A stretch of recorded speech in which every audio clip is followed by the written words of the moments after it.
जय हिंद दोस्तों, कैसे आप लोग कमेंट में बताइएगा। आज हम स्टार्ट करने वाले हैं भाई इतिहास। क्या स्टार्ट करने वाले हैं? आज का जो हमारा टॉपिक होगा वो इतिहास है। हम लोग इतिहास पढ़ेंगे और इतिहास का जो क्लास है मेरे भाई वो रेगुलर रहेगा। आप लोग डेली वीडियो देखिएगा और डेली वीडियो देखने के लिए भाई आपको मेरा चैनल को सब्सक्राइब करना होगा, समझे ना? ताकि मैं जब भी वीडियो छोड़ूं तो आपको उसका नोटिफिकेशन मिल जाए और डायरेक्ट आप लोग वहां से वीडियो देख सकते हैं। तो दोस्तों, आज मैं इतिहास के बारे में बात करने वाला हूँ कि इतिहास को कितने भागों में रखा गया है। इतिहास है क्या? फादर ऑफ हिस्ट्री किन्हें कहते हैं? और इसमें जितने भी जो भी एसएससी एग्जाम हो गया, एसएससी सीजीएल, सीएचएसएल या फिर बैंक, रेलवे, जहां भी हिस्ट्री पूछती है इससे ज्यादा आपको नहीं पूछेगी। आज का क्लास बहुत ही इंपॉर्टेंट होने वाला है, बिल्कुल फाउंडेशन क्लास है। मैं आपको जीरो से एकदम हाई लेवल तक बताऊंगा। तो इतिहास में मेरे भाई, इसमें पढ़ना है आपको, तीन काल के बारे में पढ़ना है भारत के इतिहास में। पहला तो आपको प्राचीन भारत पढ़ना है, दूसरा आपको आधुनिक भारत पढ़ना है, सॉरी, दूसरा आपको मध्यकालीन भारत और तीसरा आधुनिक भारत पढ़ना है। इसमें क्या क्या आपको पढ़ना है? प्राचीन भारत, प्राचीन भारत,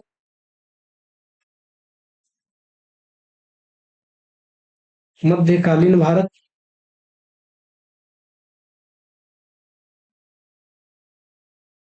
और भाई तीसरा जो आपको पढ़ना है वो है आधुनिक भारत।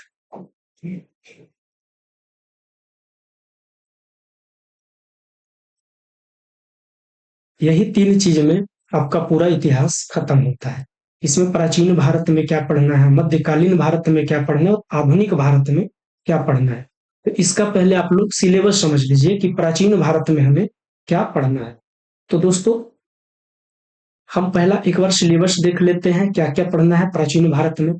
इसमें पढ़ना है दोस्तों प्राग्ञ ऐतिहासिक काल, जिन्हें हम लोग कहते हैं प्री हिस्टोरिक पीरियड। और इसमें सिंधु घाटी सभ्यता पढ़ना है, वैदिक सभ्यता पढ़ना है, छठी शताब्दी ईसा पूर्व का भारत पढ़ना है, प्राचीन भारत पर विदेशी आक्रमण को पढ़ना है, प्राचीन भारत में धार्मिक आंदोलन को पढ़ना है, मौर्य साम्राज्य पढ़ना है दोस्तों। प्राचीन भारत में ही मौर्य साम्राज्य को आपने नाम सुना होगा। मौर्योत्तर काल पढ़ेंगे, मौर्योत्तर काल यानी मौर्य के बाद का समय, ठीक ना, मौर्योत्तर काल। गुप्त साम्राज्य पढ़ेंगे, गुप्तोत्तर काल पढ़ेंगे दोस्तों। पूर्व मध्यकाल पढ़ेंगे, गुप्तोत्तर मतलब गुप्त के काल के बाद का जो होगा उसे पढ़ेंगे। संगम काल पढ़ेंगे दोस्तों। ये इतने बातें हम लोग प्राचीन भारत में पढ़ेंगे। तो आप लोग दोस्तों ध्यान से वीडियो देखिएगा और जो नए आए हैं वो कृपया करके मेरे चैनल को सब्सक्राइब जरूर करिएगा। तो प्राचीन भारत में इतना सिलेबस पढ़ना है आपको, इतने चैप्टर पढ़ने हैं। और इसके बाद हम लोग आते हैं मध्यकालीन भारत में, ठीक है ना। मध्यकालीन भारत में दोस्तों हम लोग को पढ़ना है मध्यकालीन भारतीय इतिहास के स्रोत। क्या पढ़ना है दोस्तों? मध्यकालीन भारतीय इतिहास के स्रोत पढ़ना है। अरबों द्वारा सिंध की विजय पढ़ना है, तुर्की के आक्रमण पढ़ना है, तुर्कों का आक्रमण, तुर्की के आक्रमण से पूर्व भारतीय राजवंश जो थे इनके बारे में पढ़ना है, दिल्ली सल्तनत पढ़ना है मेरे भाई। इसमें 5 बातें पढ़नी होती है, वो सारे मैं आपको मतलब कि एक एक वीडियो बनाऊंगा, सारे हिस्ट्री में आपको खत्म करूंगा, ठीक ना। ऐसा नहीं है कि मैं एक वीडियो बना के छोड़ दूंगा। फिर सूफी एवं भक्ति आंदोलन पढ़ना है, मुगल काल पढ़ना है। मुगल काल कहाँ पढ़ना है? मध्यकालीन भारत में। फिर मराठा साम्राज्य आपको पढ़ना है, ये भी मध्यकालीन भारत में पढ़ना है। इसके बाद दोस्तों हम लोग आधुनिक भारत के बारे में जानेंगे।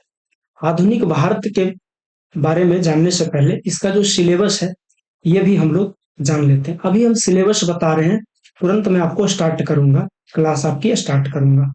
तो आप लोग धैर्य बना के रखिए, या फिर आप लोग वीडियो बढ़ा करके भी थोड़ा बहुत देख सकते हैं। आधुनिक भारत में दोस्तों 8वीं शताब्दी में स्थापित नवीन स्वायत्त राज्य के बारे में पढ़ेंगे, भारत में यूरोपीय आगमन के बारे में पढ़ेंगे, अंग्रेजों के भारत विजय के बारे में पढ़ेंगे, भारत में ब्रिटिश शक्ति का विस्तार पढ़ेंगे, भारत में ब्रिटिश शासकों की आर्थिक नीति एवं उसका प्रभाव को जानेंगे। 1857 का विद्रोह पढ़ेंगे दोस्तों। आधुनिक भारत में ही 1857 का विद्रोह हम लोग पढ़ेंगे। ब्रिटिश भारत में सामाजिक धार्मिक सुधार आंदोलन पढ़ेंगे। भारत में राजनीतिक चेतना का विकास पढ़ेंगे। कांग्रेस की स्थापना से पूर्व राजनीतिक संस्थाएं पढ़ेंगे। राष्ट्रीय आंदोलन पढ़ेंगे। भारत में संवैधानिक विकास पढ़ेंगे। दोस्तों, मैंने भारत में संवैधानिक विकास को सबसे अंतिम में रखा है। मैं इसे बहुत अच्छे तरीके से बताऊंगा। शुरू में मैं अगर आपको ये चीज पढ़ाता हूं तो आपको बहुत सारी बातें समझ में नहीं आएगी। तो हमने अपने तरीके से इस सिलेबस को सजाया है और ये मैं आपको लास्ट में पढ़ाऊंगा। ठीक है ना? तो आपको वीडियो में बिल्कुल बने रहना है और बड़े ध्यान से वीडियो को देखते रहना है। अब हम स्टार्ट करते हैं आपका क्लास। तो देखिए दोस्तों, मैंने क्या बोला था कि आज मैं आपको हिस्ट्री पढ़ाऊंगा। आज मैं क्या बताया कि आपको हिस्ट्री पढ़ाऊंगा। हिस्ट्री होता क्या है? ठीक ना दोस्तों? हिस्ट्री होता क्या है? हिस्ट्री इतिहास। आज हम इतिहास के पहले ये मेन बातें जान लें हम लोग कि इतिहास होता क्या है, इसको कितने भागों में पढ़ा जाता है और क्या क्या हम लोगों को पढ़ना है इतिहास में, और कहाँ कहाँ एग्जाम में क्या क्या प्रश्न पूछते हैं। ये सारी बात जो मैं आपको पॉइंट करूंगा वो सारी बात आप लोग लिख लीजिएगा। पहले दोस्तों जानते हैं, अतीत का अध्ययन इतिहास कहलाता है। जैसे सबसे पहली बात क्या है, इतिहास होता क्या है? तो भाई अतीत जो बातें बीत गई है उसके बारे में जब पढ़ा जाता है तो वही इतिहास कहलाता है। पास्ट की जो पढ़ाई होती है, पास्ट के बारे में जो अध्ययन किया जाता है उसी को हम लोग इतिहास कहते हैं। इतिहास के जनक हेरोडोटस को कहते हैं। इतिहास के जनक कौन है मेरे भाई? तो हेरोडोटस। आप लोग याद रखिएगा, ये प्रश्न में पूछते हैं। और इतिहास में एक और बातें हम लोग जानेंगे बेसिक में कि मानव जाति का पालना अफ्रीका महादेश को कहते हैं। मानव जाति का पालना दोस्तों किस महादेश को कहते हैं? तो अफ्रीका महादेश को कहते हैं, जबकि सभ्यता का पालना एशिया महादेश को कहते हैं। दो बातें आप लोग याद रखिएगा। पहला ये रखिएगा कि अफ्रीका महादेश जो है वो मानव जाति का पालना कहलाता है और सभ्यता का पालना जो है दोस्तों वो एशिया महादेश कहलाता है। ठीक ना? तो इतनी बात हमने जानेंगे। आप लोग इसे बड़े ध्यान से समझिएगा। फिर से एक बार बताता हूं, इतिहास किसे कहते हैं? तो अतीत का अध्ययन को इतिहास कहते हैं। अतीतों के अध्ययन को हम लोग इतिहास कहते हैं। इतिहास के जनक हेरोडोटस को कहते हैं। मानव जाति का पालना जो है दोस्तों वो अफ्रीका महादेश को कहते हैं। मतलब अफ्रीका महादेश को मानव जाति का पालना, यानी यहाँ मानव का पालन के बारे में बताया गया है। मानव जाति का पालना किसे कहते हैं दोस्तों? अफ्रीका महादेश को।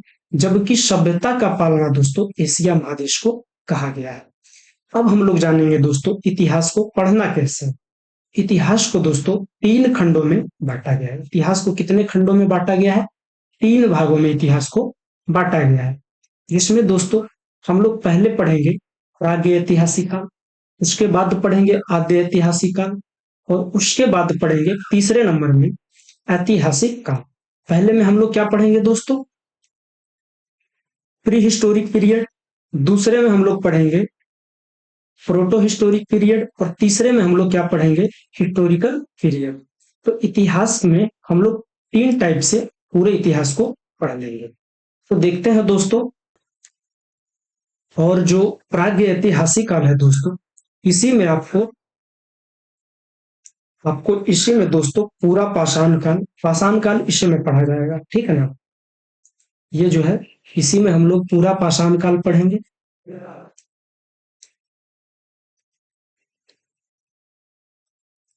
पूरा पाषाण काल पढ़ेंगे, मध्य पाषाण काल पढ़ेंगे, नव पाषाण काल पढ़ेंगे और ताम्र पाषाण काल पढ़ेंगे। मतलब प्राग्ञ ऐतिहासिक काल में हम लोग 4 बातें पढ़ेंगे। पूरा पाषाण, मध्य पाषाण, नव पाषाण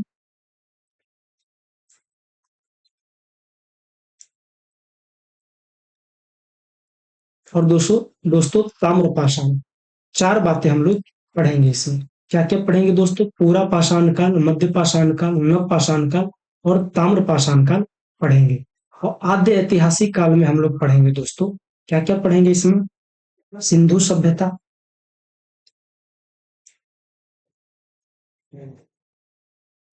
सिंधु सभ्यता पढ़ेंगे, कांसा पढ़ेंगे और हड़प्पा पढ़ेंगे। क्या क्या पढ़ेंगे? कांसा और हड़प्पा।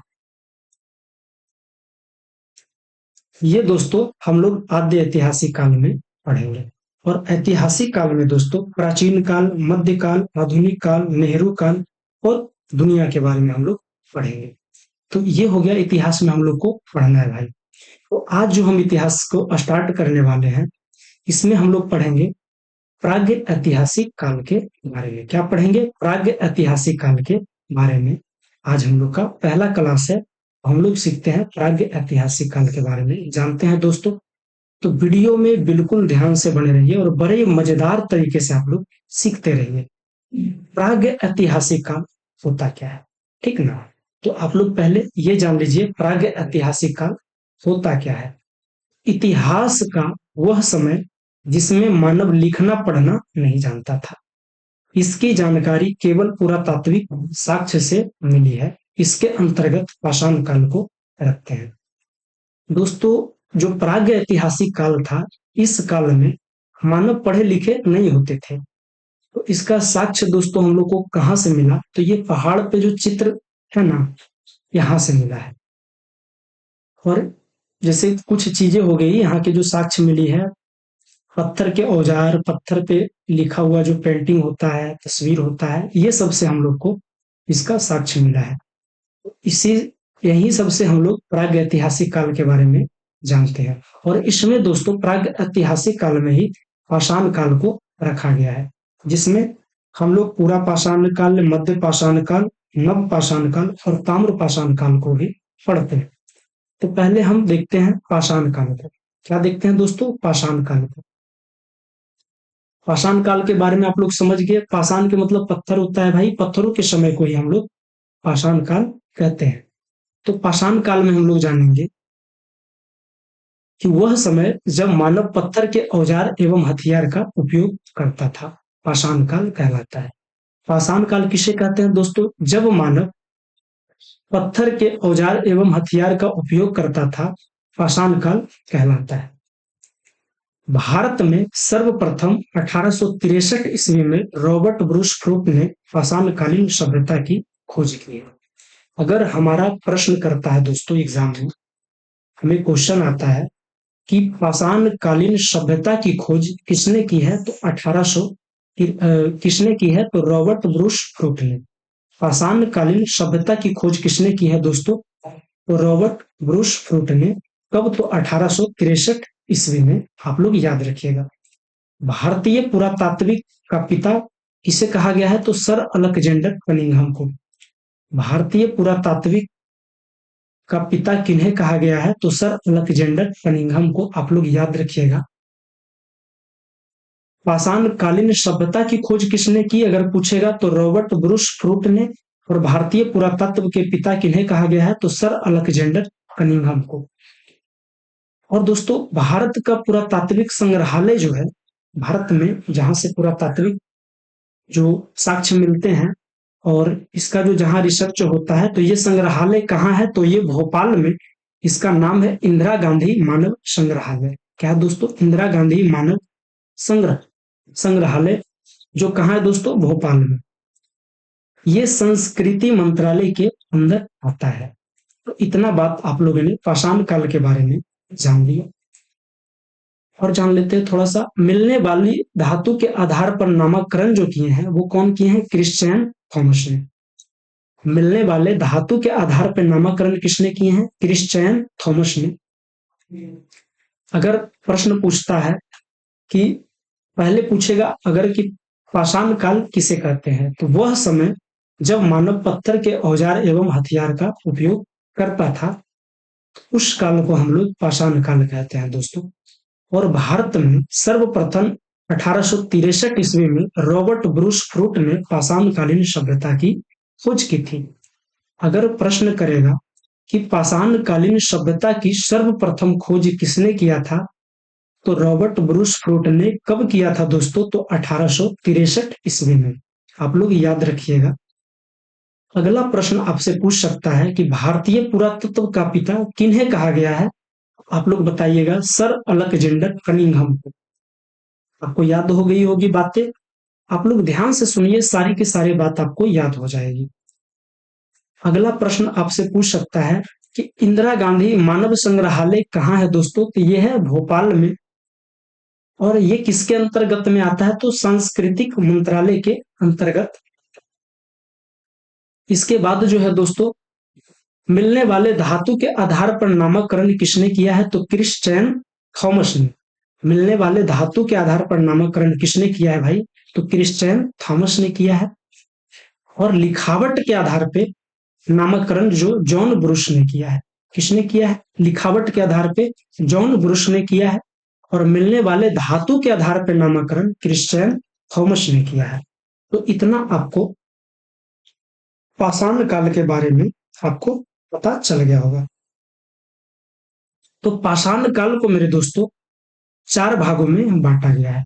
पाषाण काल को कितने भागों में बांटा गया है? 4 भागों में बांटा गया है, जिसमें हम लोग पढ़ेंगे पूरा पाषाण काल, मध्य पाषाण काल, नव पाषाण काल और ताम्र पाषाण काल। हम लोग 4 बातें इसमें पढ़ेंगे। तो पहले हम लोग जो पढ़ेंगे दोस्तों, वो क्या होगा? वो है पूरा पाषाण काल। पहले हम लोग क्या पढ़ेंगे? पूरा पाषाण काल के बारे में। प्लेलियोथिक पीरियड के बारे में पढ़ेंगे, जो 20 लाख ईसा पूर्व से 12,000 ईसा पूर्व तक चला। पूरा पाषाण काल कब तक चला दोस्तों? तो 20 लाख ईसा पूर्व से 12,000 ईसा पूर्व तक पूरा पाषाण काल को हम लोग पढ़ते हैं। तो यह जो है इतिहास का सबसे प्रारंभिक समय था। अगर प्रश्न करेगा इतिहास के सबसे पुराना समय, प्रारंभिक पहला समय क्या था? तो दोस्तों पूरा पाषाण काल। इस समय के मानव को आदि मानव कहा जाता है। अगर प्रश्न करेगा किस समय के मानव को आदि मानव कहा जाता है, तो पूरा पाषाण काल के मानव को आदि मानव कहा जाता है। इस समय का मानव खाना बदोश, खाद्य संग्राहक, अर्थात उसके जीवन का मुख्य उद्देश्य जानवरों के भांति ही पेट भरना था। इस समय के मानव की सबसे बड़ी उपलब्धि आग की खोज की थी। अगर आपसे प्रश्न करेगा दोस्तों कि आग की खोज कब हुई थी, तो पूरा पाषाण काल में। ठीक है ना, आपको बताना है पूरा पाषाण काल में आग की खोज की गई थी। अगर आपको ऑप्शन दिया जाता है प्रागैतिहासिक काल में, तो भी, और ये भी ऑप्शन दिया जाए पूरा पाषाण काल, तो आपको मारना है मेरे भाई पूरा पाषाण काल, तभी आपका आंसर सही होगा। आग की खोज कब की गई थी? तो पूरा पाषाण काल में आग की खोज की गई थी। इस टाइम में जो मानव थे वो बिल्कुल आदि मानव के जैसे रहते थे और जानवरों के भांति खाना खाते थे। अगले बात हम लोग जानते हैं, इस समय मानव जो है पत्थर के बड़े बड़े औजारों का इस्तेमाल किया करते थे। अगर प्रश्न करें किस टाइम में मानव ने बड़े बड़े पत्थरों का औजारों का इस्तेमाल करना सीख लिया था, तो दोस्तों पूरा पाषाण काल के समय में इस्तेमाल करके क्या करते थे? तो शिकार किया करते थे, जानवरों को मारकर खाते थे।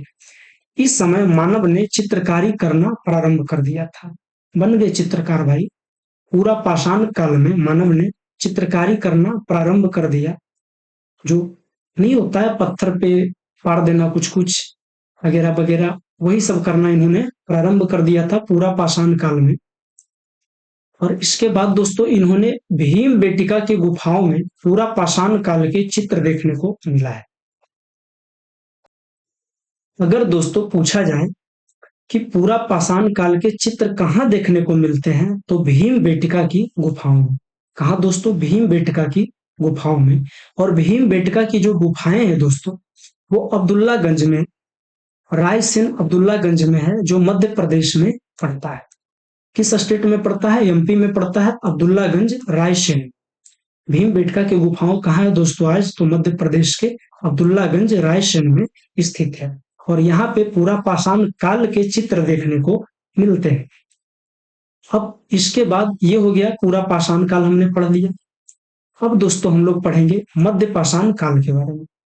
और ये जो मध्य पाषाण काल है दोस्तों, दूसरे नंबर में मध्य पाषाण काल, मेसोलिथिक पीरियड दोस्तों, ये 12,000 ईसा पूर्व से 10,000 ईसा पूर्व तक चला।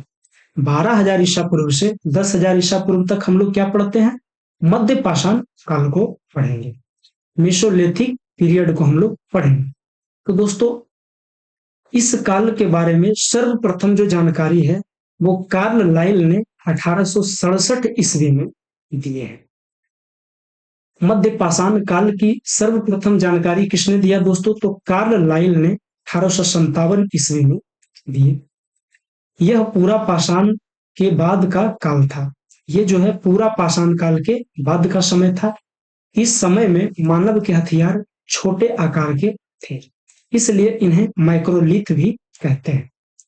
मतलब कि छोटे आकार के हथियार बनाने वाले को हम लोग क्या कहते हैं? माइक्रोलिथ भी कहते हैं। इस समय के मानव को सबसे प्रमुख कार्य अंत्येष्टि और अंतिम संस्कार कार्यक्रम था। अंतिम संस्कार आप लोग समझते ही हैं, जो मरने के बाद लोग करते हैं। तो ये यहाँ के अंतिम संस्कार के बारे में कहाँ पढ़ा गया है दोस्तों? तो मध्य पाषाण काल में हम लोग जानेंगे। और मध्य पाषाण काल के लोगों को ही माइक्रोलिथ कहा जाता था। क्या कहा जाता था? अगर प्रश्न करेगा माइक्रोलिथ किस काल के लोगों को कहा जाता था, तो मध्य पाषाण काल के लोगों को कहा जाता था। क्यों कहा जाता था? क्योंकि इस समय में मानव हथियार छोटे आकार के रखते थे। इस काल में कश्मीरी के बुर्ज होम से मानव के साथ साथ कुत्ता को भी दफनाने का साक्ष्य मिला है। कश्मीरी ये गलत है भाई, कश्मीर होगा। इस काल में कश्मीर के बुर्ज होम से मानव के साथ साथ कुत्ता को दफनाने का साक्ष्य मिला है। अगर प्रश्न करेगा कुत्ता के मानव के साथ साथ कुत्ता को दफनाने का साक्ष्य इस काल में मिला है, तो मध्य पाषाण काल में मिला है। आप लोग जवाब दीजिए। इसके बाद दोस्तों इसी काल में मानव के अस्थि पंजर का सबसे पहला अवशेष प्रतापगढ़ यूपी के सराय नाहर तथा महदहमा नामक स्थान से प्राप्त हुआ है। इस काल में दोस्तों मानव के अस्थि पंजर यानी कंकाल सबसे पहले कहाँ प्राप्त हुआ? तो प्रतापगढ़ में।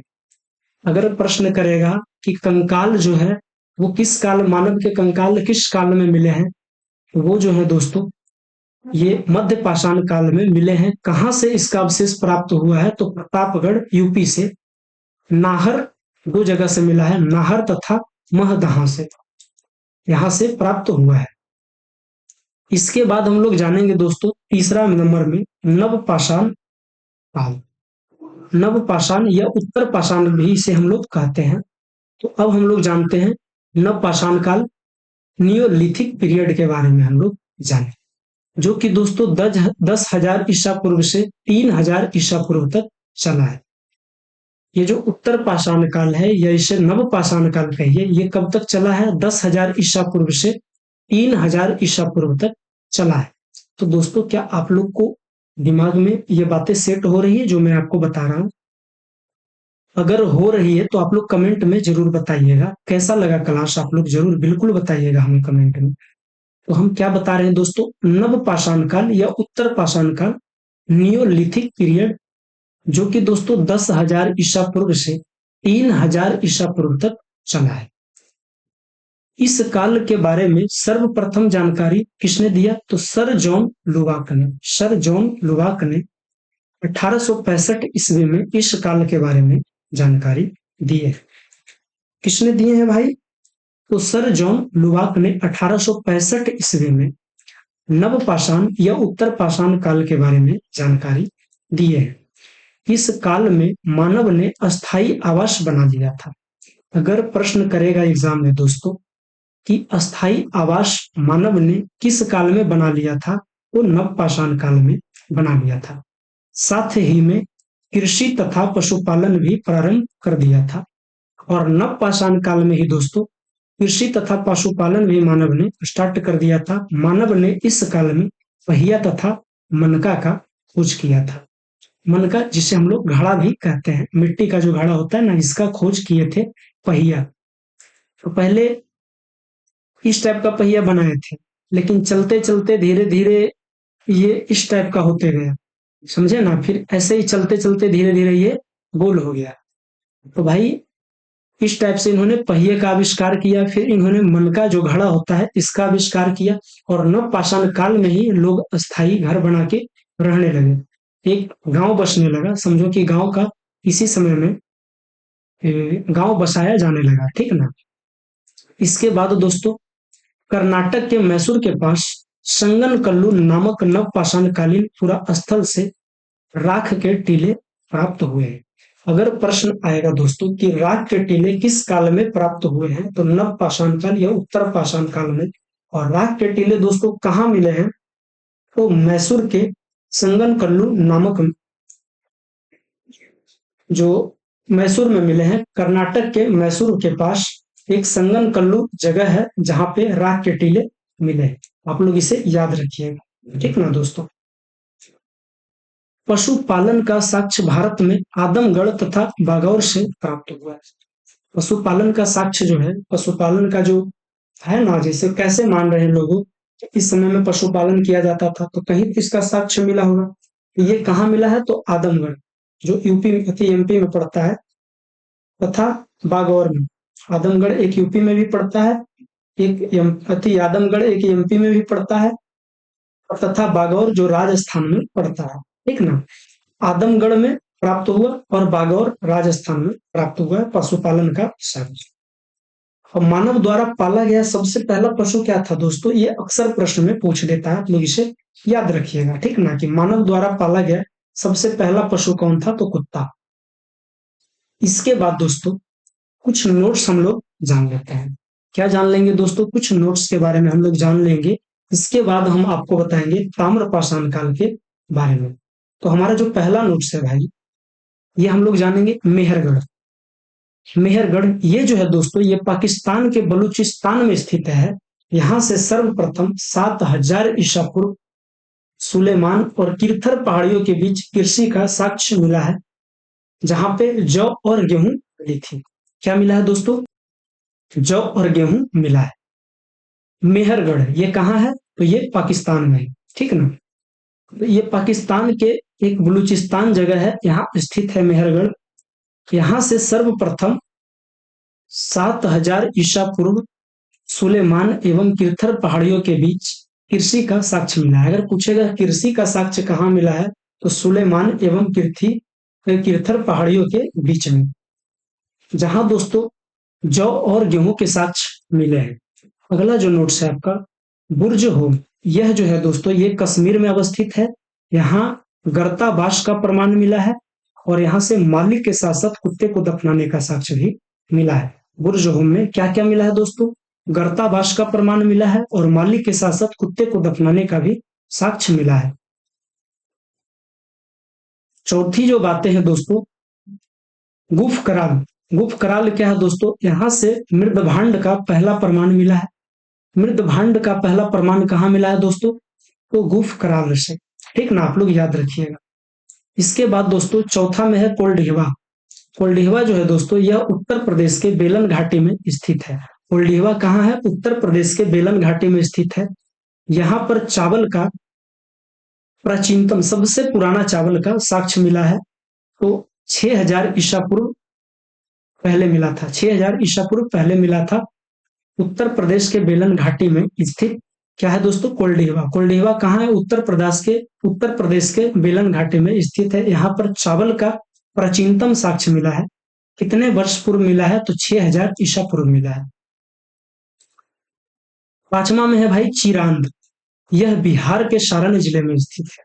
चिरांद कहाँ है दोस्तों, बिहार के सारण जिले में स्थित है।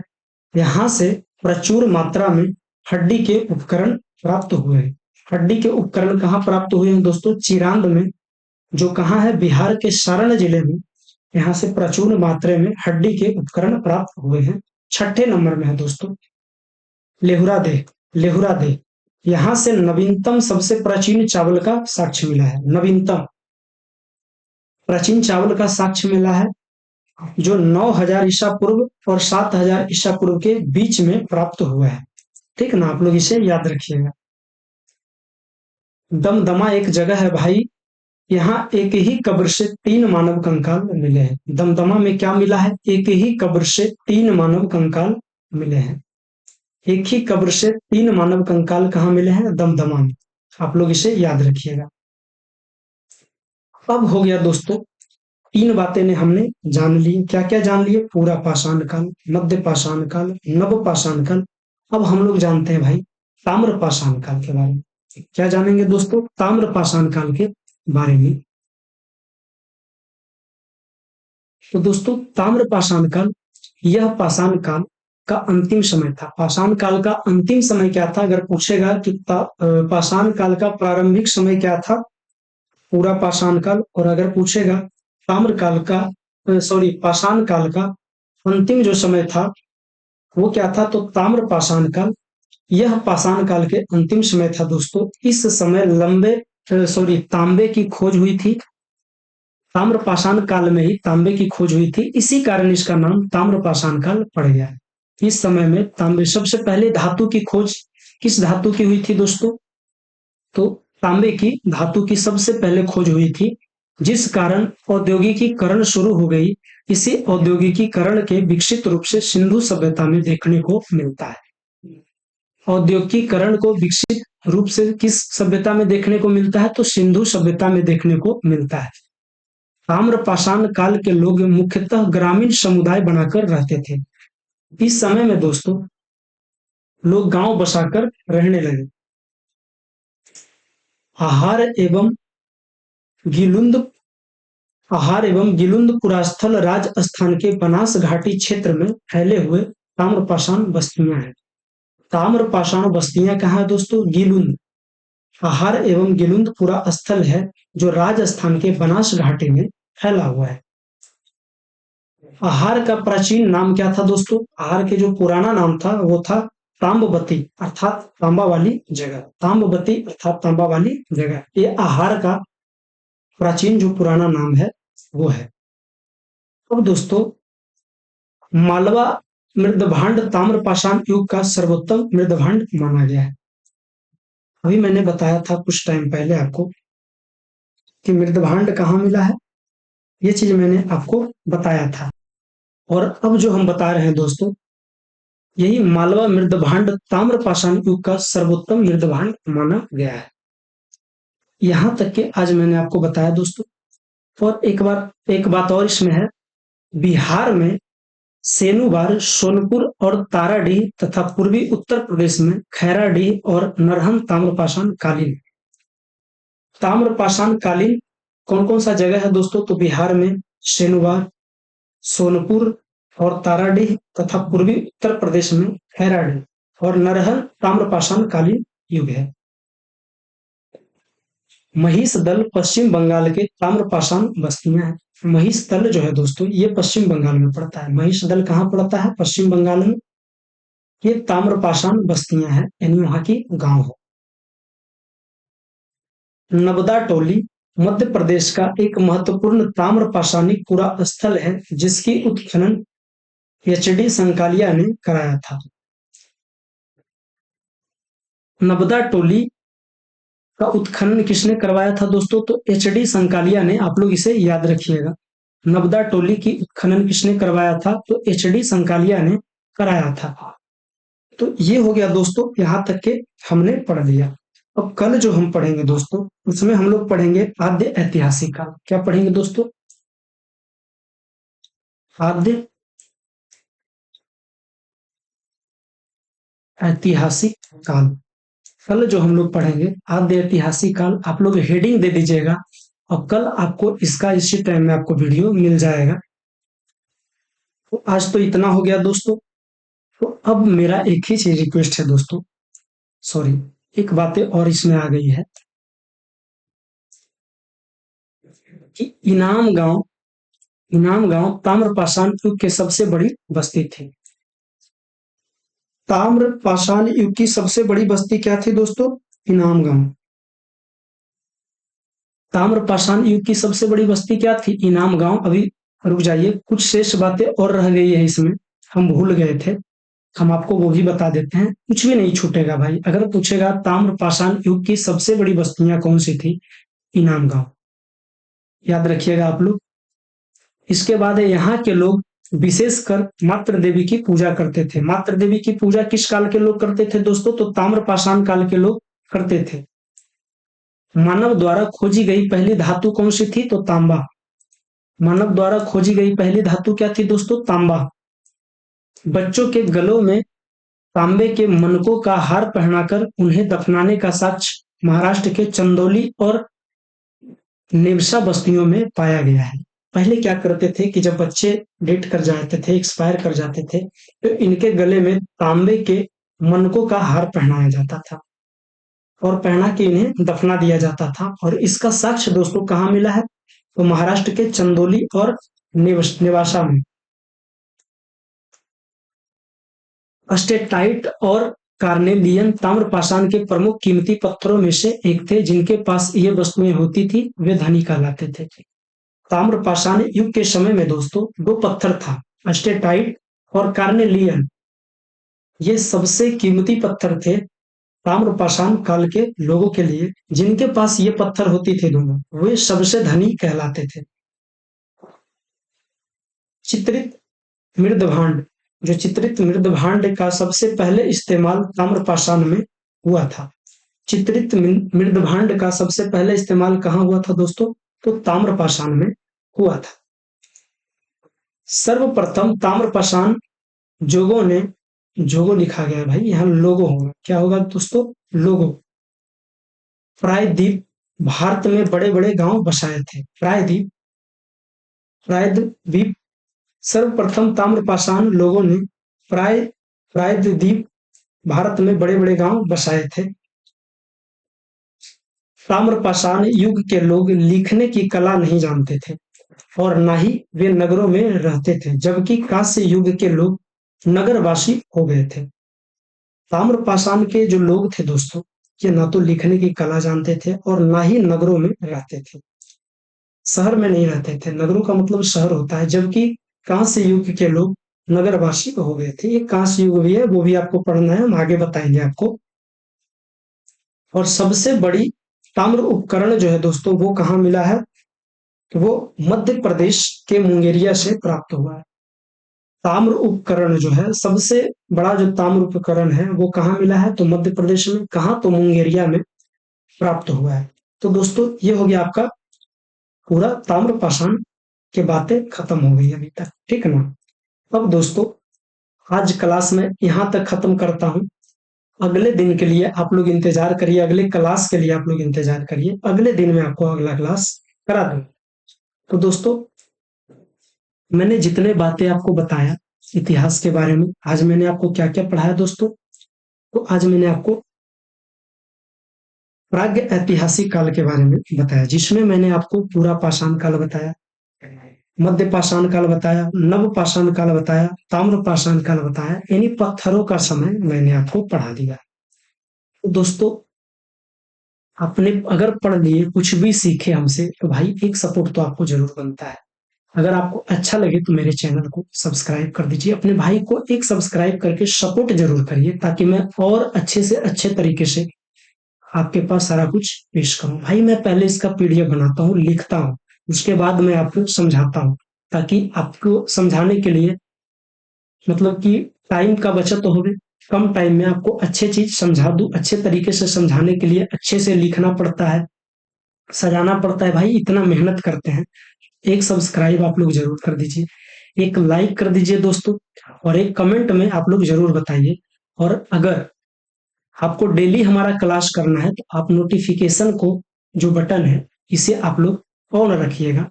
और ज्यादा मैं क्या ही बोलूं दोस्तों, वीडियो देखने के लिए बहुत बहुत धन्यवाद। जय हिंद, जय भारत।